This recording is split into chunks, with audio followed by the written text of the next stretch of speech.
This is gonna be a fucking slobber knocker. This is how you start off the season. So the Bills are coming with a vengeance, and y'all gonna have to feel that motherfucker. Now, I think the Rams are gonna come out and they see this 2.5 underdog shit, and they just won the Super Bowl, and they might. We've been on that rock star regimen, knowing that I'm heaven sent, higher than I ever been. I got a problem with. What's going on, boys? Welcome to Totally Blitz Podcast. Go down and do us a favor and like this video. Do yourself a favor and subscribe to the channel because we're talking the motherfucking NFL. We're finally getting to pick games. Week 1 Thursday night football is right around the corner, baby. let's get it.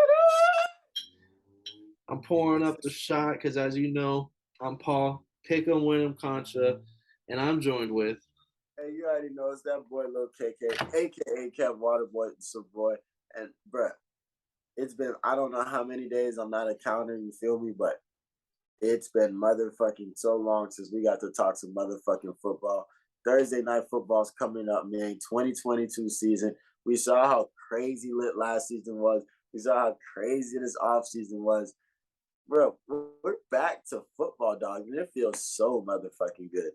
So Thursday night football, bro. What do we got on our hands, Paul? We got a fucking phenomenal game, to say the least. Buffalo Bills playing in Los Angeles at SoFi Stadium. The motherfucking Rams, defending champions, and what a lot of people thought would have been the Super Bowl face-off last year. And we didn't get to see it. So NFL said, fuck it. We'll let you see it week 1, Thursday night football, kickoff. And I'm going to say, Bills are favorited in this game. Oh, the Rams are a home underdog. Bills are favored to win by 2.5 points. Yeah, let's introduce it, Kev. Let me hear it. Let me start hearing some talking. Start talking how this shit's going to break down. How's it going? How you see it railing? I've been saying this since last season, and I'm mad that the media agrees with me because I don't fuck with the media. But the Bills are not losing this year. The Bills are coming determined. They're coming with a fucking wrath. Like, you're really gonna have to feel that. They sat down this summer upset. They probably didn't leave that locker room for hours after that fucking game. Like, they really had to sit down and eat it. So the Bills are coming with a vengeance, and y'all gonna have to feel that motherfucker. Not me though. We don't play the Bills. But motherfucking, we got the defending champs in this motherfucker. How you feel about the LA boys? LA, I think they're coming in ready. This is now year 2, Matt Stafford and Cooper Kupp, Sean McVay. And this is a full year, a full off season together. There wasn't no trade in the middle of off season to bring him over. And they already got the monkey off their back with the Super Bowl championship win. I think everything's riding high. Our top 5 players. You said Jalen Ramsey. I said Aaron Donald. Like, they got 2 top 5 guys on defense. A top 5, arguably top 5 quarterback right now. A definitely top 2 wide receiver. And Cam Akers is healthy for week 1, I believe, as well, which is fucking. They got their running back. Allen Robinson's there. I think they're feeling good come week 1. And I think they're looking at this underdog bullshit like, hey, we're fucking Super Bowl winning champions. Oh, and Bobby Wagner's there. Like they're looking at this disrespectful. Hey, don't forget my dog. The Bills, they got Von Miller, and they picked up they drafted the corner from Florida, Kirk Alam, and they drafted James Cook. Hey man, don't think the Bills didn't do nothing this offseason though. Just the Rams is always gonna stay busy. They using drug money. Rams said fuck those picks, just like they did last year when they traded all these away.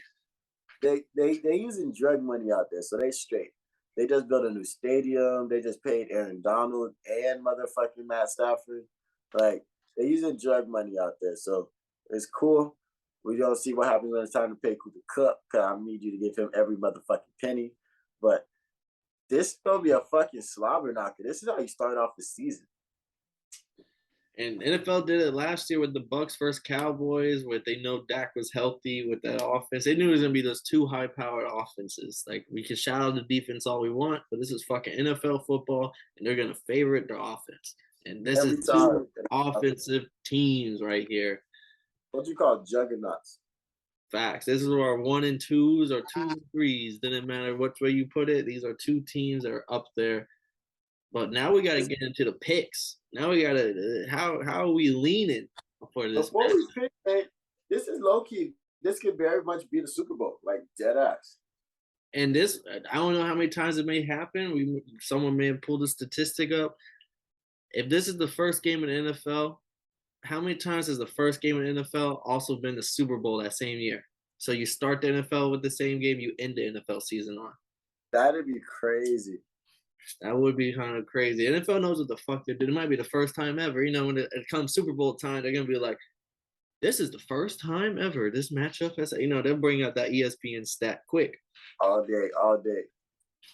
And whoever lost gonna have a chip on their shoulder. Yeah. Now, who do you think is gonna win, Paul? Shit. It's also like, who are the coaches playing the long-term game? And they're also like, I'm gonna lose this game so my team gets the chip on their shoulder come Super Bowl time. Like, you know, that always happens. The team that loses in the regular season, when they see you in the second time around, then they got that chip and they fucking run through you afterwards. Tom Brady can tell the Saints about that. Facts. But I'm rocking home dog pick first of the season, only right first game of the season.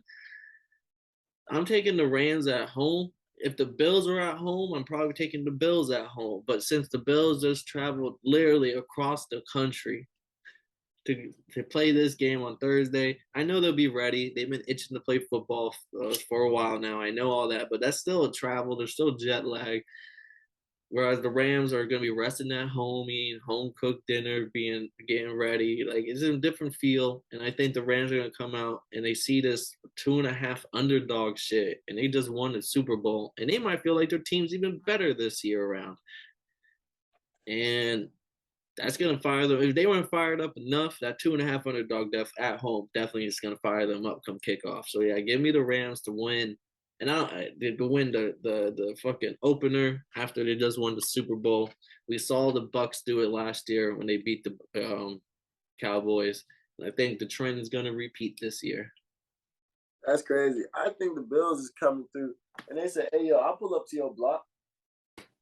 I'll pull up to your step. I'm coming through to your hood."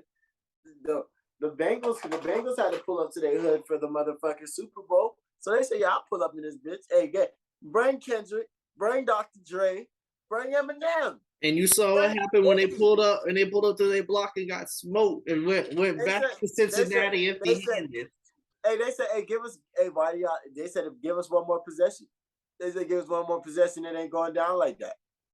Hey, but then Roger I think the Bills, Von Miller coming through. Von Miller gonna tell like, hey yo, Aaron Donald.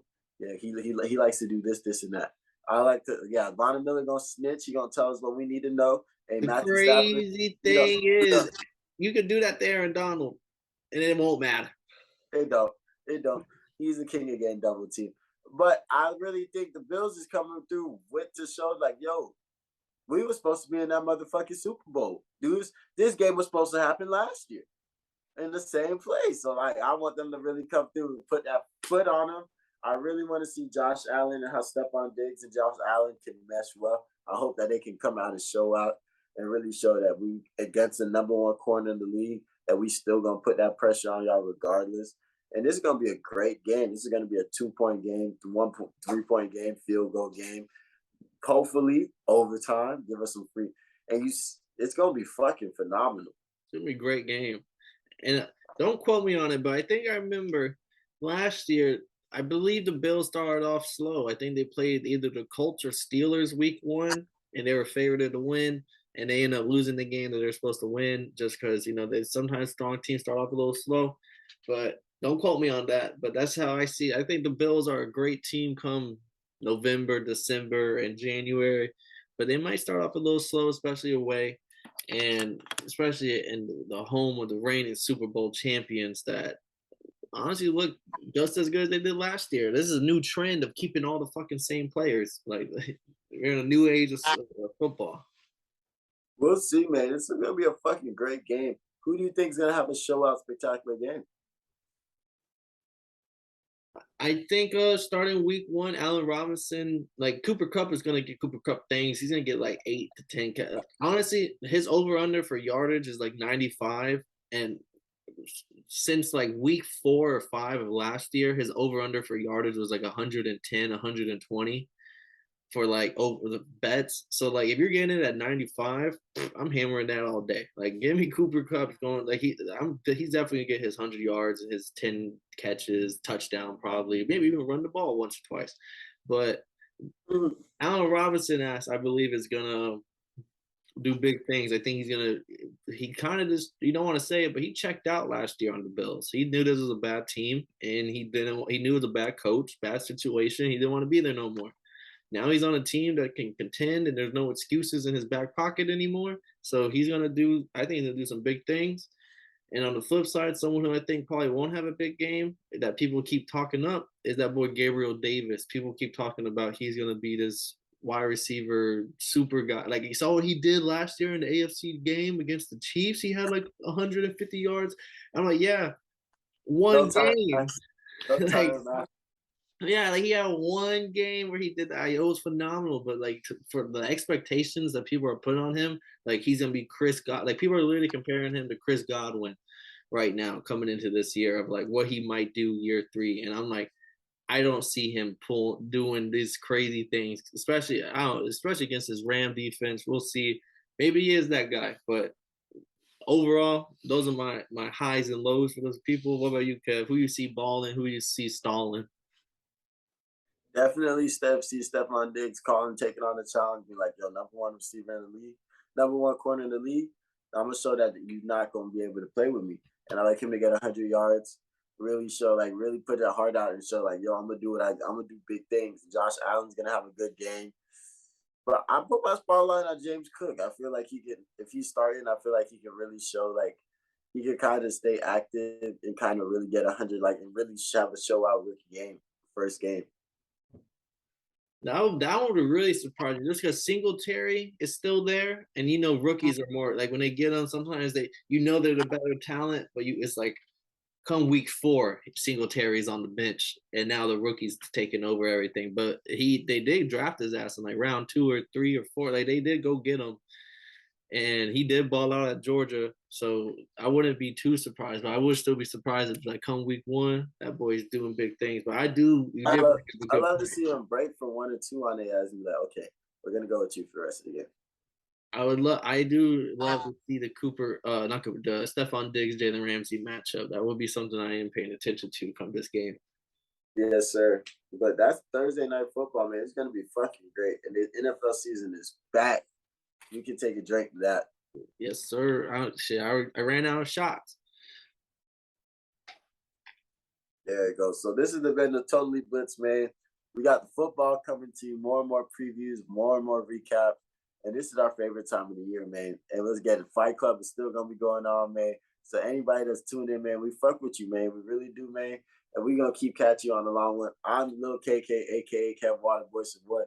I'm in this bitch with Paul Pick'em Wyndham concert. And this is Totally Blitz, yo. Bitch. Got a problem with being problematic. Get the light beam on me, ready for electrostatic. Don't you step into this box if you're not batting. Then my gang got tools, you can call them boy crap, man. This gang got rules, man. You better watch your passes, this ain't not new.